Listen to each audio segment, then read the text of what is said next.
ముఖ్యమంత్రి రేవంత్ రెడ్డి మరో మాట మార్చిండు. మరి ఏం మాట మార్చిండో ఒకసారి చూడురిగో. మార్చి 31 లోపు రైతు భరోసా వేస్తాం.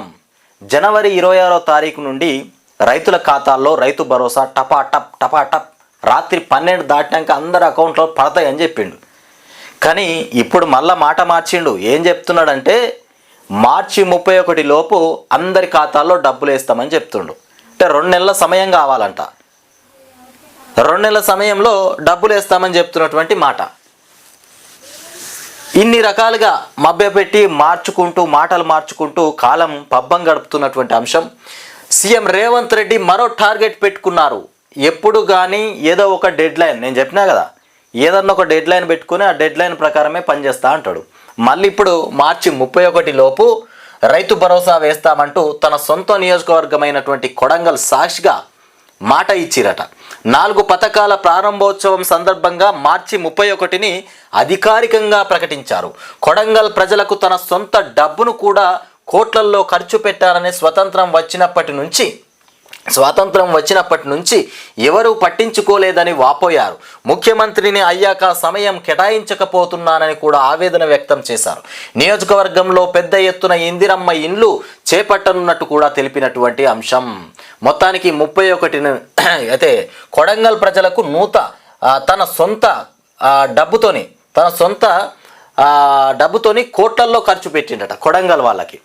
మరి నిజమేనా? కొడంగల్ వాళ్ళు ఎవరైనా ఈ వార్త చూసే వాళ్ళు ఉంటే మరి రేవంత్ రెడ్డి కోట్ల రూపాయల్లో కొడంగల్ నియోజకవర్గానికి సొంత డబ్బులతో ఖర్చు పెట్టిండా లేదా అనేది ఒకసారి చెప్పాలి. కామెంట్ రూపంలో చెప్పండి. ఇక మరి ఇక్కడ ప్రచారం అయితే చేసుకుంటున్నాడు, నేనే నా సొంత డబ్బులతోని కొడంగల్ నియోజకవర్గంలో కోట్లు ఖర్చు పెట్టినాను.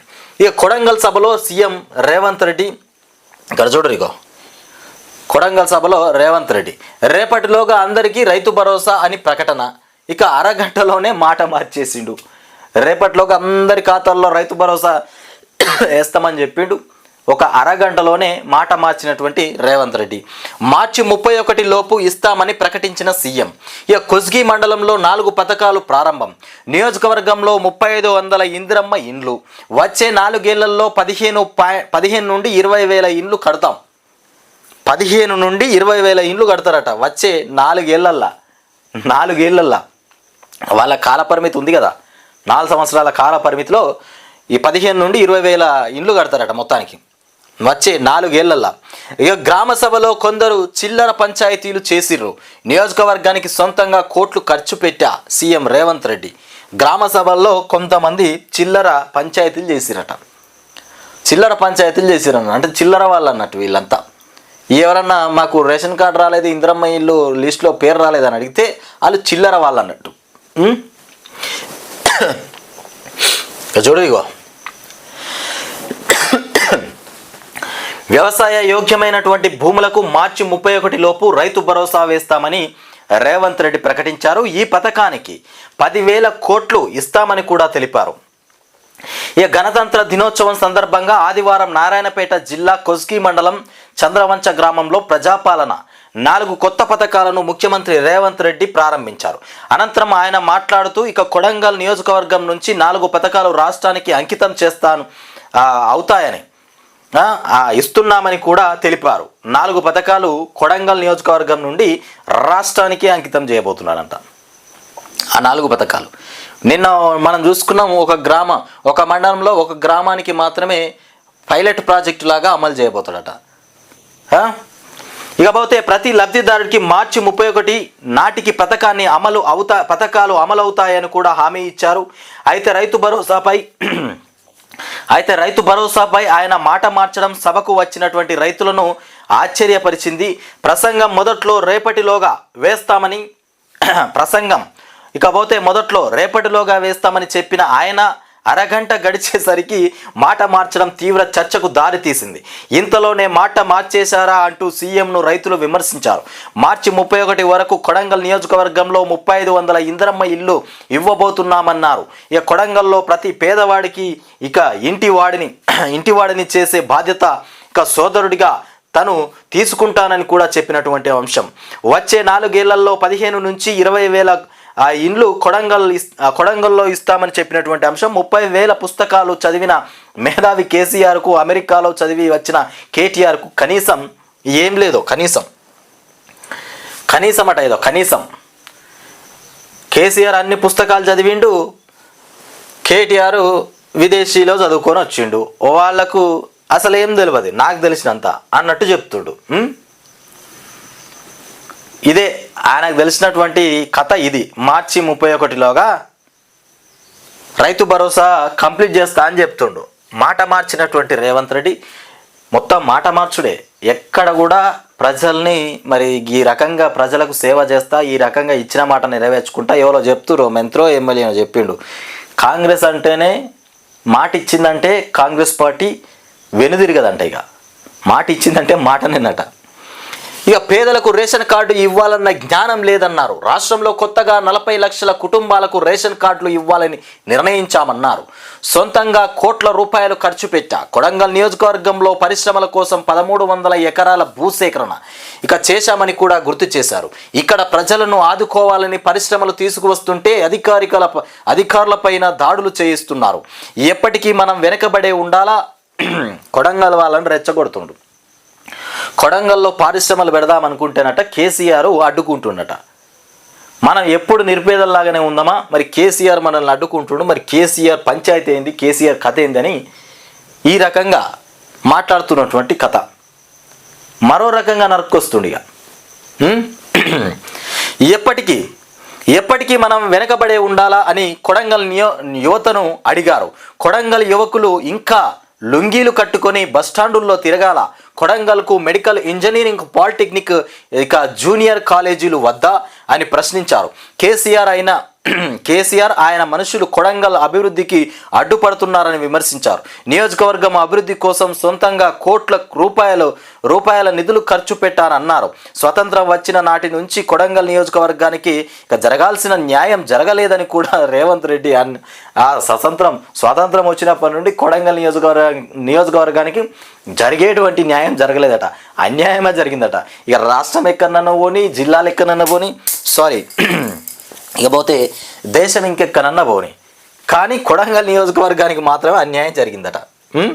ఇక ముఖ్యమంత్రి అయ్యాక కొడంగల్కు ఎక్కువ సమయం ఇవ్వలేకపోతున్నానని వాపోయారు. మీరు ఇచ్చినా వాళ్ళని తీసుకోరు, మీ సమయాన్ని మీరు వచ్చినా లాభం లేదని వాళ్ళకి తెలుసు కూడా.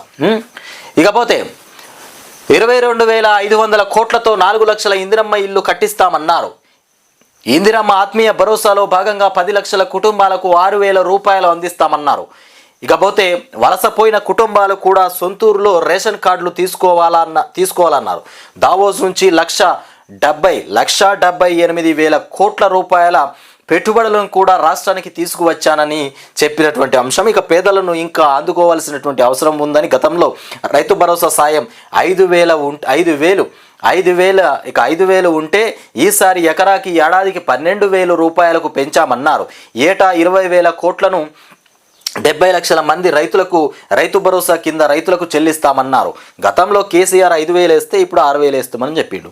గతంలో కేసీఆర్ ఎంత భూమి ఉంటే అంత భూమికి వేసిండు. మీరు సాగు చేసే భూమికి మాత్రమే రైతు భరోసా వేస్తామంటారు. ఇది తేడా. ఇచ్చే డబ్బును తగ్గించిండ్రు, ఇప్పుడు సాగు చేసే భూమికే రైతు భరోసా వేస్తామంటారు. ఇది మరో రకమైనటువంటి అన్యాయమే. 20,000 కోట్లను 70 లక్షల మంది రైతు భరోసా కింద రైతులకు చెల్లిస్తామన్నారు. రాత్రి 12 గంటల తర్వాత ప్రతి రైతుకు కూడా ప్రతి ఎకరానికి 6,000 రూపాయల రైతు భరోసా సొమ్ము పడుతుందన్నారు. ఇక రాష్ట్రంలోని లక్షలాది రైతులను కూడా ఆదుకోవడం కోసం చంద్రవంశ గ్రామం నుంచి రైతు భరోసాను ప్రారంభిస్తున్నామన్నారు.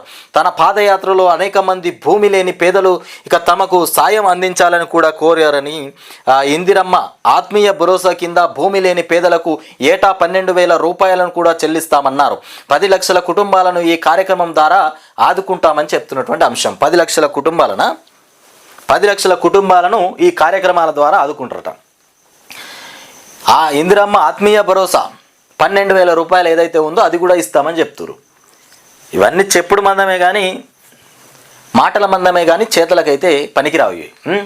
కొంతమందిని ఉసుగొల్పి చిల్లర పంచాయతీలు చేస్తున్నారట. గ్రామ పంచాయతీలో రేషన్ కార్డు ఉన్న ప్రతి ఒక్కరికి సన్న బియ్యం ఇస్తామని తెలిపారు. రేషన్ కార్డు పేదవాడి గుర్తింపు అని గత 10 ఏళ్లుగా కొత్త రేషన్ కార్డులు ఇవ్వలేదన్నారు. గ్రామ సభలు పెట్టి అర్హుల నుంచి దరఖాస్తులు తీసుకున్నామని కూడా గత 10 ఏళ్లలో ఎప్పుడైనా ఇక గ్రామాల్లో అధికారులను చూశారా అని ప్రశ్నించారు. ప్రజలకు జవాబుదారీ తనంగా ఉండాలనేటువంటి అధికారులను గ్రామాలకు పంపించామన్నారు. ప్రజల దగ్గరికే ముఖ్యమంత్రి స్వయంగా వచ్చారని కూడా ప్రజలే రాజులు పాలకులు అన్నారు. ప్రజల వద్దకే ముఖ్యమంత్రి వచ్చిండా ప్రజాపాలన అని చెప్పినవు, అప్లికేషన్ల పేరు మీద ఇంటింటికి దింపినవు, మళ్ళీ ఇప్పుడు రివర్స్లో ప్రజలే ప్రభుత్వం చుట్టూ తిరిగేటువంటి పరిస్థితి తెచ్చినవు. ప్రజలే రాజులు పాలకులు అన్నారు. గ్రామ సభల్లో అక్కడక్కడ గందరగోళం సృష్టిస్తున్నారని, కొంతమందిని ఉసిగొల్పి మల్లర పంచాయతీలు పెడుతున్నారని కూడా మండిపడ్డారు. ప్రజలకు జవాబుదారీగా ఉంటామని, వారి ప్రశ్నలకు సమాధానం ఇస్తామన్నారు. చెప్పింది చేసి చూపిస్తామన్నారు. కాళేశ్వరం కూలిపోయిన 1,50,00,000 మెట్రిక్ టన్నుల వరి ధాన్యాన్ని పండించామన్నారు. సన్న వడ్లకు క్వింటాల్కు 500 బోనస్ ఇచ్చామన్నారు. 500 బోనసు చాలామందికి రాలేదని చెప్పారు. కాళేశ్వరం కూలిపోయినా కానీ 1,00,000 మెట్రిక్ టన్నుల వరి ధాన్యం పండించినామని చెప్తారు. మరి పండించిరా? చెప్పింది చేసినట్టు చూపిస్తామన్నారు. చెప్పింది చేసినట్టు చూపిస్తారట. మరి ఎన్నికల్లో గెలిచినప్పటి నుండి ఇప్పటికీ 4 రకాల మాటలు చెప్పారు. ఒక్క మాట కూడా సక్కదిద్దలే. ఇక రంగారెడ్డి పూర్తి కాలేదని, కొడంగల్ నారాయణపేట ఎత్తిపోతల పథకం మొదలు కాలేదన్నారు. ఇక కృష్ణ జలాలను కూడా కొడంగల్ తీసుకురావడానికి ప్రయత్నిస్తుంటే కాళ్ళల్లో కట్టె పెడుతున్నారని కూడా గత పాలకులు ఫామ్ హౌస్లు వాళ్ళ సంపాదన తప్ప ప్రజల గురించి పట్టించుకోలేదని చెప్పినటువంటి అంశం. ఇది కథ. ఎట్లా ఉందంటే వ్యవస్థ ఇగో ఈ రకంగా తయారైపోయింది.